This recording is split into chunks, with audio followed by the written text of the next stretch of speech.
بسم اللہ الرحمن الرحیم۔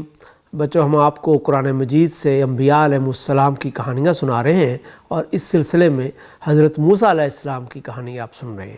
اور ہم یہاں تک پہنچ گئے تھے کہ کیسے اللہ تعالیٰ نے حضرت موسیٰ علیہ السلام کو کوہ طور پر بلایا اور انہیں اپنی شریعت دی۔ شریعت تو پہلے بھی، شریعت قانون کو کہتے ہیں، یعنی کہ وہ ضابطے، وہ اصول جن کے مطابق ہم زندگی گزارتے ہیں، تو وہ پہلے بھی تھے، لیکن ان کو ڈاکومنٹڈ کیا اللہ تعالیٰ نے ایک کتاب کی شکل میں۔ اس زمانے میں ظاہر ہے کہ کتاب اس طرح تو نہیں ہوتی تھی جیسے ہماری کتاب ہوتی ہے، وہ ان کو تختیوں پر لکھی ہوئی چیزیں جو ہیں وہ دی گئی۔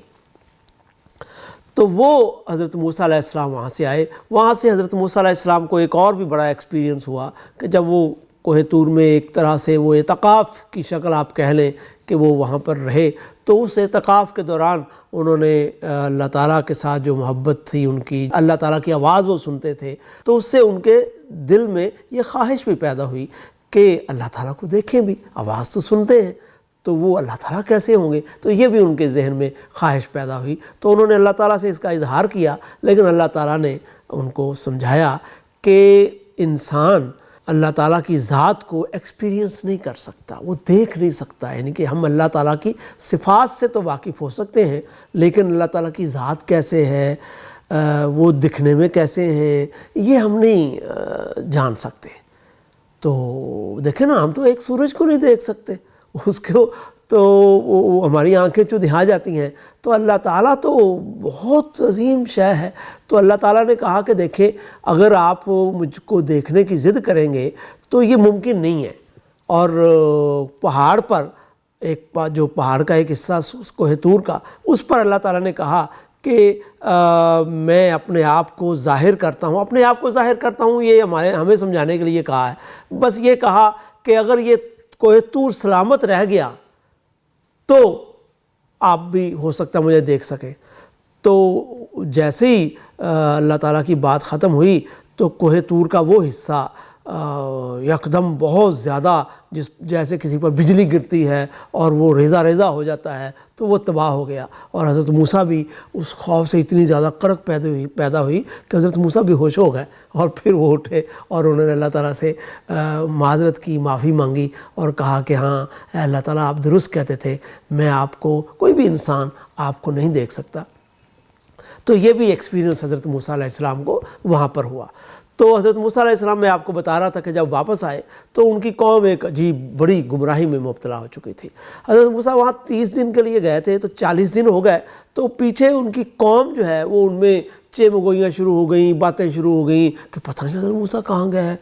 فوت نہ ہو گئے ہوں، کہیں بھاگ نہ گئے ہوں۔ یعنی کہ ان کی قوم بہت ہی عجیب تھی، ایسی عجیب کہ آگے آپ کو میں بتاؤں گا کہ اور بھی کیا کیا واقعات ہوئے۔ تو انہوں نے کہا کہ پتہ نہیں حضرت موسیٰ واپس آتے ہیں کہ نہیں آتے۔ تو ایک ان میں شخص تھا سامری، وہ ایک جادوگر قسم کا آدمی تھا اور بہت ہی کوئی عجیب و غریب کرتب بھی دکھاتا تھا۔ تو اس نے لوگوں سے کہا، اگر آپ مجھے اپنا سونا وونا دے دیں تو میں اس سے تمہیں کوئی ایسی چیز بنا کر دکھاؤں گا کہ تمہاری اللہ سے ملاقات ہی کرا دوں گا۔ موسیٰ تو وہاں گئے ہوئے ہیں کوہ طور پر اللہ سے ملاقات کرنے، تو میں تمہاری اللہ سے ملاقات کرا دوں گا۔ اول تو پہلے لوگوں کو چاہیے تھا کہ اس کو کہتے ہیں کہ بھئی یہ کیسے ممکن ہے، ہمارے لیڈر، ہمارے رہنما، ہمارے پیغمبر، ہمارے رسول حضرت موسیٰ ہیں، وہ آئیں گے تو ہم ان سے بات کریں گے، آپ کون ہوتے ہیں؟ لیکن ان کی قوم ایسی عجیب تھی کہ انہوں نے جو بھی ان لوگوں میں سے بہت ساروں کے پاس جو سونا وونا تھا وہ انہوں نے سامری کو دے دیا۔ یہ کچھ لوگوں کی بات ہے، سارے لوگوں کی بات نہیں ہے۔ انہوں نے سونا دے دیا، اس نے اس سے ایک عجیب جانور بنایا، آپ کہہ لیں کہ کوئی بچڑا سا بنا دیا، اور اس میں کچھ خاص اس نے ایسی ٹیکنیک استعمال کی کہ جس سے ہوا جب اس میں سے آتی تھی ایسا لگتا تھا کہ جیسے وہ بولتا ہے۔ تو سامری انہوں نے کہا کہ دیکھو، اب اس میں اللہ کی روح آ گئی ہے، یا اللہ اس میں حلول کر گیا ہے، یا یہ اللہ ہی ہے، ایسا کچھ انہیں چکمہ دیا کہ ان کی قوم جو ہے وہ بچھڑے کو معبود بنا لیا، انہوں نے ان کو سجدے کرنے شروع کر دیا۔ واہ واہ، کیا زبردست چیز آ گئی ہے۔ تو یہ ہو گیا حضرت موسیٰ علیہ السلام کے بعد۔ تو حضرت موسیٰ علیہ السلام نے اپنے بھائی حضرت ہارون جو تھے ان سے پوچھا کہ میں آپ کو کہہ کر گیا تھا کہ قوم کا خیال رکھیے گا، تو آپ نے تو کچھ بھی نہیں اس کا خیال کیا۔ بڑے غصے میں آئے حضرت موسیٰ علیہ السلام، اور انہوں نے ایک طرح سے ان کو گریبان سے پکڑ کر یہ پوچھا کہ کیا کر دیا آپ نے؟ میں وہاں پر اللہ تعالیٰ کے یہاں گیا ہوں اعتکاف کرنے کوہ طور میں، اور پیچھے سے آپ نے قوم کا خیال ہی نہیں کیا، اتنی بڑی گمراہی کا شکار ہوگی۔ تو حضرت ہارون نے کہا کہ بھائی مجھ پر غصہ نہ کرو، آپ پہلے میری بات سن لیجئے، میں نے اپنی قوم کو سمجھایا تھا، لیکن یہ تو الٹا مجھے مارنے پر آ گئے، اور جب میں نے دیکھا کہ یہ میرا قتل ہی کر ڈالیں گے اور یہ اپنی بات کو نہیں چھوڑیں گے تو میں کیا کرتا؟ میں خاموش ہو گیا، اور میں ان لوگوں میں نہیں شامل ہوا جنہوں نے بچڑے کو معبود بنایا ہو، اور نہ ہی میرے ساتھ جو سمجھدار لوگ تھے انہوں نے کچھ اس طرح کی حرکت کی، تو یہ تو انہی لوگوں کی حرکت ہے۔ تو اس پر حضرت موسیٰ علیہ السلام نے ان لوگوں کو سزا دی، اور ان کو یہ قانون بنایا، یہ اصول بنایا، جو لوگ اس گمراہی کا شکار ہوئے ہیں ان کو سزا ان کے رشتہ دار ہی دیں گے۔ تو ان کو مارا، ختم کر دیا، اور ان کو موت کی سزا دے دی۔ یعنی کہ ایک طرح سے آپ یوں سمجھیں کہ کوئی کیپٹل پنشمنٹ ہوتی ہے نا، یعنی موت کی سزا، تو ان کے اس جرم پر ان لوگوں کو جنہوں نے یہ شرک کیا تھا، سامری کے اس بچڑے کو خدا قرار دے دیا تھا اور اس کو سجدہ کیا تھا، سمجھانے کے باوجود نہیں۔ حضرت ہارون نے بتایا نا کہ وہ صرف یہی نہیں کہ اس کے آگے سجدہ ریز ہو گئے، وہ جو سمجھاتے تھے لوگ ان کو مارنے پر بھی آمادہ ہو گئے، اتنے فسادی ہو گئے۔ تو یہ ایک بڑا جرم تھا، تو اس پر ان لوگوں کو اس طریقے سے سزا دی۔ تو حضرت موسیٰ علیہ السلام کوہ طور کے اوپر کتاب ملنے کے بعد پھر آگے چلے، اور سفر ان کا دوبارہ سے شروع ہوا۔ اسی دوران حضرت موسیٰ علیہ السلام کے ساتھ ایک اور واقعہ ہوا۔ آپ یہ بھی کہہ سکتے ہیں کہ یہ جب وہ اعتکاف میں تھے تو اس وقت ان کو یہ بات سمجھائی گئی، یا یہ بھی آپ کہہ سکتے ہیں کہ بعد میں ان کے ذہن میں جب اس طرح کے سوالات آئے کہ بسا اوقات ہمیں لگتا یہ ہے کہ ایک ظالم شخص ہے اور اس کو فائدہ مل رہا ہے، بعض اوقات ہمیں یہ لگتا ہے کہ ایک مظلوم ہے اور اس کے اوپر مزید ظلم ہو رہا ہے، اور ہم دیکھتے ہیں نا دنیا میں کہ بہت سارے بے ایمان لوگ ہیں، وہ بڑے امیر ہوتے ہیں، بڑی خوشگوار زندگی بسر کرتے ہیں، اور جو سچے لوگ ہوتے ہیں وہ بہت سفر کرتے ہیں۔ اس طرح کے سوالات حضرت موسیٰ علیہ السلام کے ذہن میں تھے، تو ان کے جواب کے لیے اللہ تعالیٰ نے انہیں ایک سفر کرنے کے لیے کہا۔ کچھ لوگ کہتے ہیں کہ یہ سفر ایک خواب تھا، کچھ لوگ کہتے ہیں کہ یہ سفر واقعی ایک اسی طرح کا سفر ہے جس طریقے سے ہم کرتے ہیں، لیکن اصل میں جو اللہ تعالیٰ نے بات حضرت موسیٰ علیہ السلام کو سمجھائی وہ ہمیں دیکھنی ہے کہ وہ کیا تھی۔ تو حضرت موسیٰ علیہ السلام جب یہ سفر کر رہے تھے، ایک مقام تک تو ان کے شاگرد ان کے ساتھ گئے، لیکن جب ایک خاص مقام آیا اور اس کی نشانی بھی اللہ تعالیٰ نے انہیں بتائی تھی کہ جب اس طرح کا کوئی واقعہ ہوگا تو پھر آپ کا اصل سفر شروع ہوگا، تو جب وہ مقام آیا تو حضرت موسیٰ علیہ السلام کو ایک دریا کے کنارے ایک شخص ملے۔ وہ اصل میں اللہ کے فرشتے تھے، وہ کوئی عام ہمارے آپ جیسے کوئی شخص نہیں تھے، وہ تو ایک فرشتے تھے۔ تو انہوں نے حضرت موسیٰ علیہ السلام نے ان کو پہچان لیا کہ یہی وہ شخص ہیں، تو انہوں نے کہا کہ میں آپ کے ساتھ کچھ وقت گزاروں گا، اور اپنے کچھ سوالات اللہ تعالیٰ سے میں نے پوچھے تھے تو وہ آپ مجھے اس حوالے سے سمجھائیے گا، اور یہ ذہن میں رکھیے گا کہ جو نبی ہوتے ہیں نا، جس دور کا جو بھی نبی ہوتا ہے وہ اپنے دور کا سب سے بڑا عالم ہوتا ہے۔ تو وہ جو شخص تھا جس کو عام الفاظ میں خضر کہتے ہیں، کہا جاتا ہے، تو وہ جو بھی تھے فرشتے تھے، انسان تو نہیں تھے، تو وہ حضرت موسیٰ علیہ السلام سے بڑے عالم نہیں تھے، یعنی کہ وہ اگر انسان ہوتے تو بڑے عالم نہ ہوتے، لیکن وہ اللہ تعالیٰ کے فرشتے تھے۔ تو انہوں نے حضرت موسیٰ علیہ السلام سے کہا کہ آپ نے اگر میرے ساتھ رہنا ہے تو سوال آپ نے اس وقت پوچھنا ہے جب میں آپ کو اجازت دوں، تو اگر آپ نے اس سے پہلے سوال کر لیا تو پھر میں آپ کو اپنے ساتھ نہیں رکھ سکوں گا۔ حضرت موسیٰ نے کہا جی ٹھیک ہے، جب مجھے آپ اجازت دیں گے تو میں آپ سے سوال کروں گا۔ تو انہوں نے کہا کہ چلیں، تو وہ وہاں سے چلے اور کشتی لی انہوں نے، اور کشتی میں سوار ہو کر وہ جو ندی یا دریا یا جو بھی تھا راستے میں وہ پار کر کے وہاں پر پہنچے، تو انہوں نے جو انسان کی شکل میں جو فرشتے تھے انہوں نے اس کشتی میں سوراخ کر دیا،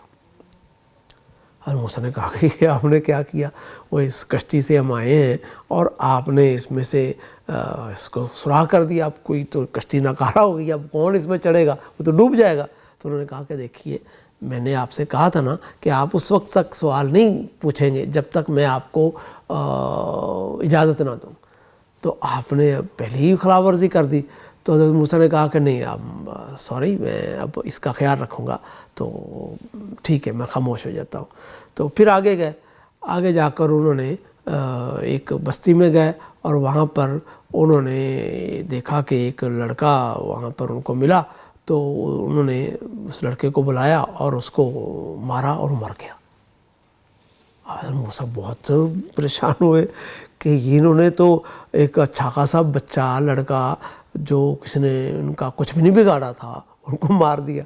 انہوں نے کہا کہ آپ نے کیوں مارا بھی اسے؟ تو انہوں نے کہا کہ دیکھیے میں نے آپ سے پہلے کہا تھا کہ آپ میرے ساتھ اس طرح سے نہیں رہ سکیں گے، آپ نے پھر خلاف ورزی کی اپنے وعدے کی، میں نے آپ کو اجازت تو نہیں دی تھی کہ آپ مجھ سے پوچھیں اس کے بارے میں، تو اب آپ نے پھر سے ایک غلطی کی ہے، اب آپ نے اگر غلطی کی تو میں آپ کو اپنے ساتھ نہیں رکھوں گا۔ حضرت موسیٰ خاموش ہو گئے۔ تو ظاہر ذہن میں تو ضرور سوچ رہے ہوں گے کہ بھئی اتنی بڑی بات آپ نے کر دی ہے، اب اس پر بھی میں نہ پوچھتا تو کیا کرتا۔ تو آگے گئے، آگے جا کر اب چلتے چلتے کوئی حضرت موسیٰ کو بھی خاصی بھوک لگ رہی تھی اور انہوں نے ایک بستی میں گئے، اور وہاں پر اس زمانے میں ہوتا تھا کہ جب ایک اجنبی لوگ دوسری بستی میں جاتے ہیں تو وہ ان سے مہمانداری ان کی جاتی ہے، ان سے پوچھا جاتا ہے کہ آپ کوئی کھانا وانا کھائیں گے، تو ان کو کھانا کھلاتا ہے۔ لیکن ان لوگوں نے دونوں کا کوئی خیال نہ کیا۔ حضرت موسیٰ علیہ السلام کو لگتا ہے کہ وہ تو انسان تھے، وہ تو فرشتے تھے، ان کو کیا بھوک لگنی تھی۔ تو حضرت موسیٰ علیہ السلام کو بہت بھوک لگی تھی، تو انہوں نے پھر بھی کوئی خیال نہیں کیا، اور وہ جو خضر تھے، حضرت خضر آپ کہہ لیں، تو انہوں نے بھی کوئی اس کو حضرت موسیٰ علیہ السلام کی اس بھوک کا خیال نہیں کیا، بلکہ وہاں پر ایک دیوار گری ہوئی تھی، تو انہوں نے کہا کہ آؤ میرے ساتھ، تو دیوار ہم اس کو بنا دیں۔ دیوار بنا دی، اور دیوار بنانے کے بعد حضرت خضر نے حضرت موسیٰ سے کہا کہ چلیں۔ حضرت موسیٰ نے کہا کہ بھائی بھوک لگی ہوئی ہے، آپ بھوک لگی ہوئی ہے تو آپ بہتر تھا کہ ان سے کچھ معاوضہ مانگ لیتے جن کی یہ دیوار تھی، تو یہ تو آپ نے کوئی ہی بھی کام کیا ہے۔ اب انہوں نے کہا کہ دیکھو میرا تم سے طے ہوا تھا کہ اب تم نے سوال پوچھا تو میں تمہیں اپنے ساتھ نہیں رکھوں گا، تو اب میں تمہیں مزید اپنے ساتھ نہیں رکھ سکتا، لیکن پہلے میں تمہیں بتا دوں کہ جن چیزوں پر تم نے سوال کیے ہیں اور آپ سے صبر نہیں ہوا اس کا جواب کیا ہے۔ پہلی بات تو وہ کشتی والی، اس کشتی کا مالک ایک بوڑھا تھا، غریب آدمی تھا، اور اس علاقے کے بادشاہ کو کشتیوں کی ضرورت تھی، اور وہ لوگوں کی کشتیوں کو بغیر معاوضہ دیے، ان کی قیمت ادا کیے وہ لے رہا تھا۔ تو میں نے اس میں چھوٹا سا سوراخ کر دیا تاکہ بادشاہ کے لوگ آئیں گے تو وہ دیکھیں گے کشتی تو نقص والی ہے، اس میں تو سوراخ ہے، یہ تو بیکار ہے، تو وہ چھوڑ دیں گے، لیکن وہ چھوڑ کر چلے جائیں گے تو وہ مرمت کر لے گا، بڑھئی یا جو کشتی والا اس کی مرمت کر لے گا۔ اس طریقے سے وہ تھوڑا نقصان اس کو ہوگا لیکن وہ بڑے نقصان سے بچ جائے گا۔ تو اس طریقے سے اللہ تعالیٰ نے حضرت موسیٰ علیہ السلام کو یہ سمجھایا اپنے فرشتے کے ذریعے کہ بسا اوقات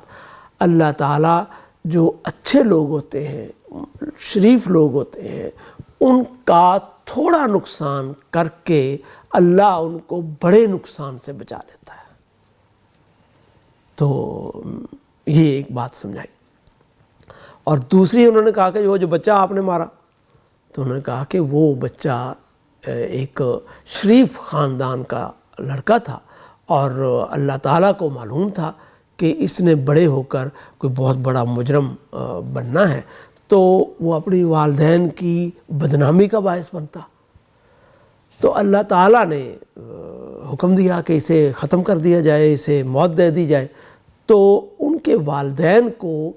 اس بدنامی سے بچانے کے لیے اللہ تعالیٰ نے اس کو موت دے دی۔ تو اس طریقے سے اللہ تعالیٰ نے سمجھایا کہ بسا اوقات ایسا ہوتا ہے کہ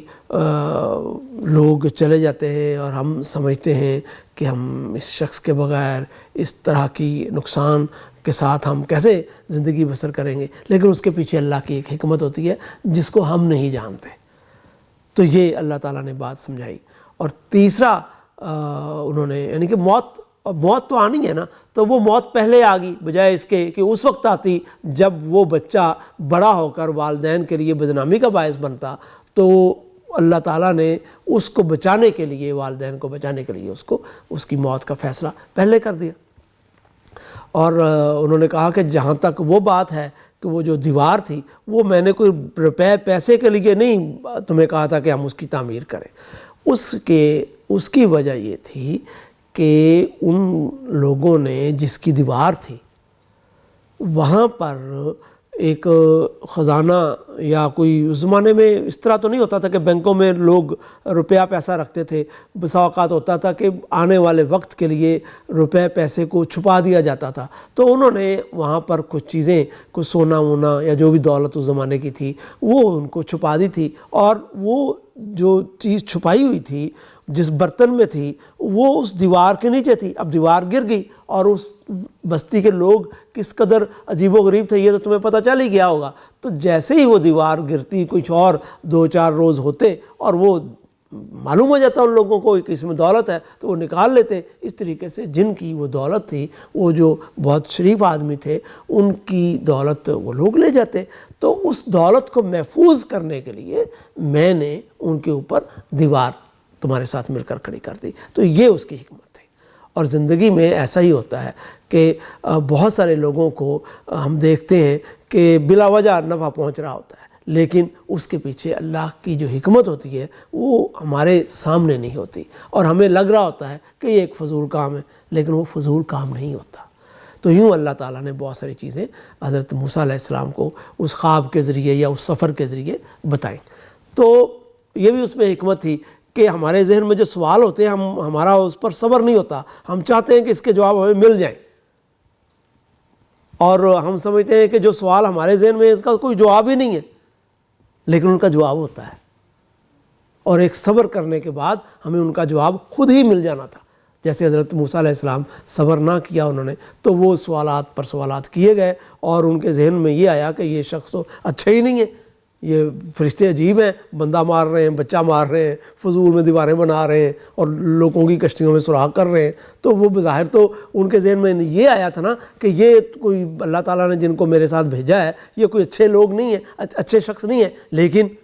جب ان کو ریزن معلوم ہوئی تو پتہ چلا کہ یہ تو بہت انہوں نے نیکی کے کام کیے ہیں جتنے بھی کیے ہیں، اور وہ نیکی کے کام بظاہر ایسے لگتے ہیں کہ نیکی کے کام نہیں تھے، شر تھا، فساد تھا، نقصان تھا۔ تو یوں اللہ تعالیٰ نے بہت ساری حکمتوں کو سکھانے کے لیے حضرت موسیٰ علیہ السلام کو اس سفر پر یا اس خواب میں ان کو یہ چیزیں سمجھائیں۔ تو اس کے بعد حضرت موسیٰ علیہ السلام اپنی قوم کے ساتھ ان کا سفر جاری رہا۔ بہت عرصہ ہو گیا تھا، اور اب ان کی قوم بھی ان کو کہنے لگی کہ ہم یہ من و سلوہ سے ہم اکتا گئے ہیں، اور اب ہم چاہتے ہیں کہ کسی ایسی بستی میں جائیں جہاں پر ہم عام انسانوں کی طرح زندگی بسر کریں۔ تو جانا بھی تو تھا، یہ تو ایک سفر تھا نا، مصر سے نکلے اور انہوں نے جانا تھا اسی طرف، جیسا کہ میں نے آپ کو شروع میں بتایا تھا کہ کنعان کی طرف جو آج فلسطین کہلاتا ہے اس طرف جانا تھا۔ تو حضرت موسیٰ نے کہا کہ ٹھیک ہے اب ہم وہاں پر جائیں گے، اور وہاں کے قریب پہنچ گئے تو پہلے انہوں نے کچھ بندے بھیجے کہ جا کر وہاں کی طاقت کا اندازہ لگایا جائے کہ وہاں پر کتنے لوگ ہیں، کیسے لوگ ہیں، تاکہ اگر ان کو ہم نے فتح کرنا شہر کو تو ہمارے پاس طاقت ہو اس کی۔ تو وہ جب کچھ لوگ چلے گئے وہاں پر تو آ کر حضرت موسیٰ علیہ السلام سے کہنے لگے کہ وہ تو بڑے طاقتور ہیں، اور نہ ہی انہوں نے ہماری بات ماننی ہے، اور اگر بات نہیں مانی تو ظاہر ہے کہ ہمیں ان سے لڑنا پڑے گا، اور لڑنا پڑے گا تو وہ تو ہمیں مار ڈالیں گے، ہم تو نہیں اس کا مقابلہ کر سکتے۔ حضرت موسیٰ نے انہیں سمجھایا کہ دیکھو یہ اللہ کا حکم ہے کہ ہمیں اس کا پیغام پہنچانا ہے، اگر وہ ہماری بات نہیں مانیں گے اور ہمیں مارنے پر آئیں گے تو اللہ تعالیٰ ہماری مدد کرے گا۔ یہ نہیں ہے کہ اللہ تعالیٰ ہمیں اتنی سفر کرنے کے بعد ہمیں یہاں پر مرنے کے لیے چھوڑ دیا۔ اللہ تعالیٰ نے فرعون کے ساتھ ہمارا مقابلہ ہوا، اللہ تعالیٰ نے ہماری مدد کی، تم پر کتنی اللہ تعالیٰ نے عنایات کی، یعنی کہ تم بیاباں میں عام آدمی ہوتا تو مر کھپ جاتے ہم، لیکن اللہ تعالیٰ نے ہماری حفاظت کی۔ ان کو بہت سمجھایا، لیکن انہوں نے کہا جی نہیں، تم جاؤ اور تمہارا اللہ میاں جانے، ہم تو یہاں پر بیٹھے ہیں، ہم نہیں لڑنے والے۔ حضرت موسیٰ علیہ السلام جو تھے وہ بہت ہی زیادہ اس سے مایوس ہوئے ان کی اس بات سے، اور انہوں نے فیصلہ کیا کہ یہ قوم اللہ تعالیٰ نے کتنے ان پر عنایات کی، کتنی ان پر نعمتیں کی، کتنے ان پر احسان کیے، کتنی ان پر مدد کی، لیکن اب بھی ان کو اللہ پر یقین ہی نہیں ہے، نہ اپنے پیغمبر پر یقین ہے، بار بار یہ اس طرح کی حرکتیں کرتے ہیں۔ تو اللہ تعالیٰ سے انہوں نے دعا کی کہ اے اللہ تعالیٰ، میں تو اس قوم کو آگے مزید نہیں لے جا سکتا، میں تو بس اب تمہارے پاس ہی آنا چاہتا ہوں۔ تو اس سے پہلے بھی حضرت ہارون علیہ السلام کی وفات ہو چکی تھی، تو اس کے بعد پھر یعنی کہ شہر میں جانے سے پہلے ہی حضرت موسیٰ علیہ السلام کی اس دعا کے نتیجے میں اللہ تعالیٰ نے ان کو وفات دے دی اور وہ فوت ہو گئے۔ اس کے بعد حضرت موسیٰ علیہ السلام کی وفات کے بعد ان کے جو شاگرد تھے انہوں نے قوم کو پھر سمجھایا، اور کچھ عرصے بعد وہ جو سارے بھٹکے، بہت 40 سال اس کے بعد بھی یہ قوم جو ہے وہ بھٹکتی رہی، اور پھر ان کے اندر پھر کوئی لوگ پیدا ہوئے، اور وہ جو سارے شرارتی لوگ تھے جو حضرت موسیٰ علیہ السلام کی بات کو مان کر ہی نہیں دے رہے تھے، جن کو یقین ہی نہیں آ رہا تھا اللہ تعالیٰ پر، وہ بھی ختم ہو گئے۔ پھر ایک نئی نسل وہاں سے اٹھی جن کا حضرت موسیٰ علیہ السلام اور اللہ پر یقین تھا، اور پھر انہوں نے ساتھ مل کر اس شہر میں گئے، اس کو فتح کیا، اور اس طریقے سے اپنی منزل پر پہنچے۔ تو وہ آگے کے حالات ہم کبھی پھر آپ سے سنائیں گے۔ تو حضرت موسیٰ علیہ السلام کی کہانی بہرکیف ہم نے آپ کو پوری سنا دی ہے، اور اگلی کسی نشست کے لیے ہم آپ کے پاس پھر حاضر ہوں گے، اور ہمیں آپ اجازت دیجیے۔ اللہ حافظ۔